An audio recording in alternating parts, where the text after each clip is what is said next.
Recall your earliest childhood memory. How old are you in this memory? 4, 5. Developmental neuroscience tells us that we do not form episodic memories before the age of 3. Supposedly, memories from before this are merely phantoms, errors in the brain's memory formation process, ordinary daydreams mislabeled as fact. This is what the current research tells us. It is important to know this. I am a graduate student studying linguistics. My work often overlaps with that of the neuroscience department, and I've made many contacts there. One such contact is the subject of this story. We will call him DV. DV is also a graduate student. He studies memory. He uses a procedure called transcranial magnetic stimulation. This procedure uses magnetic radiation to activate targeted portions of the brain. Imagine a magic wand you can point at a cluster of neurons and say, "Dance." And they dance. 2 months ago, DV asked me to assist him in a pet project he was developing. He has assisted me in the past when I learned to use an EEG for my research. I owed him a great deal. I had no choice but to help him in his work. DV is what I have instead of friends. I arrived at his lab after hours as requested. He was waiting by the door. He was wearing a lab coat. It was far too big for his frame and swallowed his shoulders. He looked so childlike. "Are you ready?" he asked. "Ready for what?" I asked. He had not told me any details about his project. "I just need practice of focusing the machine," he said. "I'm targeting an area of the brain no one has targeted with this device before." I consented with little hesitation. He had happily served as my model subject when I was learning about the EEG. Academia is built upon the exchange of favors. Besides, his machine doesn't even break the skin. I made myself comfortable in his examination chair. It had leather wrist restraints, but they were never used. It was facing a bay window. The lab was high on the campus hill. The night loomed heavy over the orange city lights. A few cars floated along the highway. "Just try to relax," DV said. His breath was minty with undercurrents of gin. He turned on the magic wand, and I felt the familiar buzz of electricity on my scalp. The vibrations converged on points just behind my ears, on both sides of my head. The points began to burn. My hair stood on end. "How do you feel?" DV asked. He was whispering, but his voice was thick with anticipation. I think he already knew the answer to his question. Before I could respond, I heard a cry from down the hall. Someone was screaming in the stairwell. Someone was howling like an animal shot through the leg. I heard flesh cracking. I heard tendons popping. I heard a voice choking on words. Someone was venting up my name in the stairwell.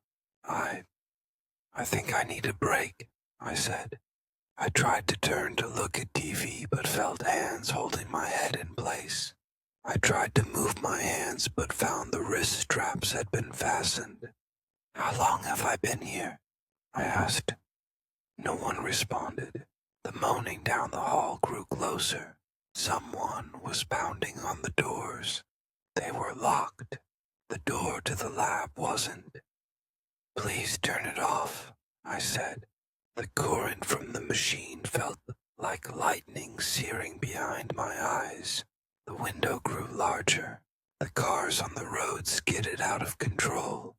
I watched headlights plunge into the river. I watched headlights careen into each other.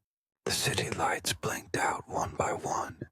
The darkness of the landscape was so thick, I could wade into it. So I did. I was out there in the void. There was more distance before me than the Earth's horizon provides. I was alone for a precious instant.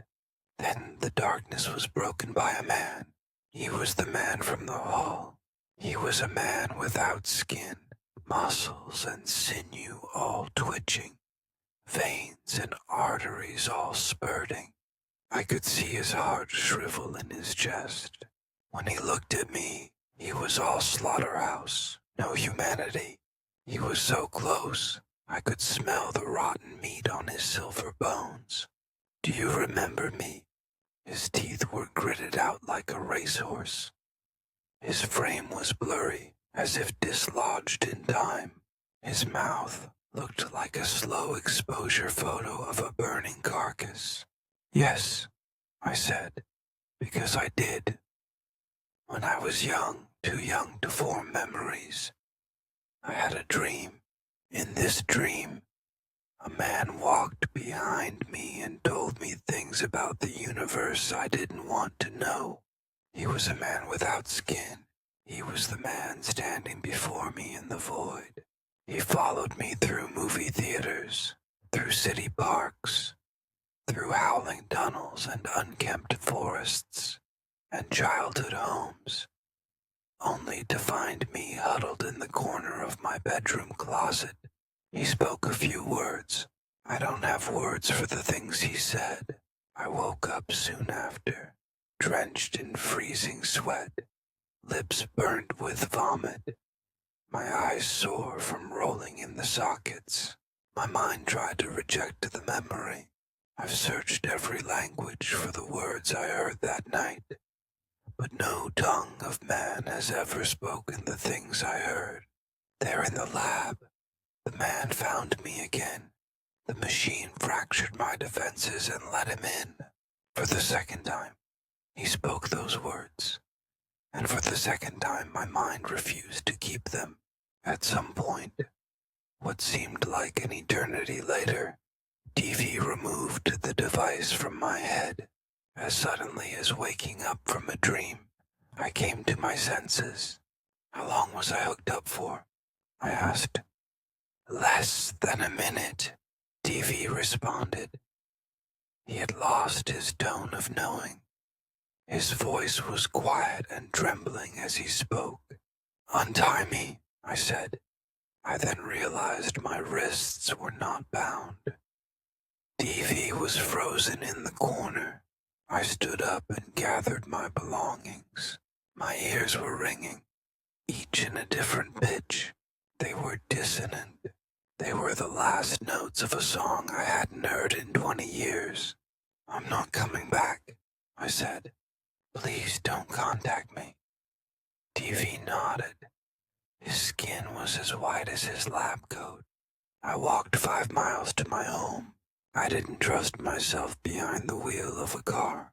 The night was silent as I walked. Even the crickets were quiet for me.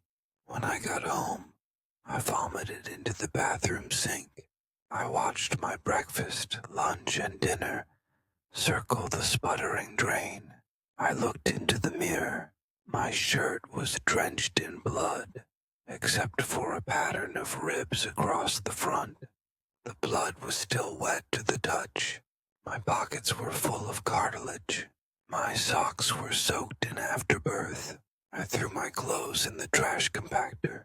That night, TV and I do not speak. I do not see him on campus. I complete my schoolwork regularly. I pay my rent on time.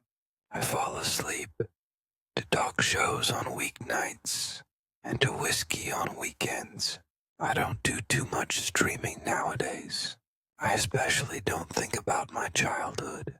Somewhere in the unfathomed recesses of my inaccessible memory, there are words that shouldn't be heard.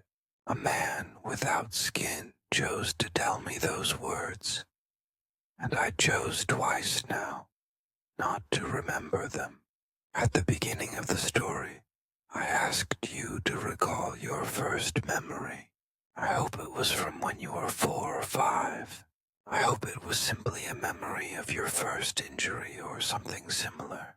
I hope these things because somewhere in your brain there is a memory of something your developed brain chose not to remember. I hope these things because the infinite horror of those forgotten words is too great for the human mind to comprehend. I hope your dreams are blissful and your nightmares leave you happy to be awake. Most of all, I hope that this story keeps you from exploring those damning and boundless vaults of your mind. When we are born, we have no defenses against the world, physical or mental. Perhaps it takes a few years to build these defenses. Perhaps the things we see before then are better left forgotten.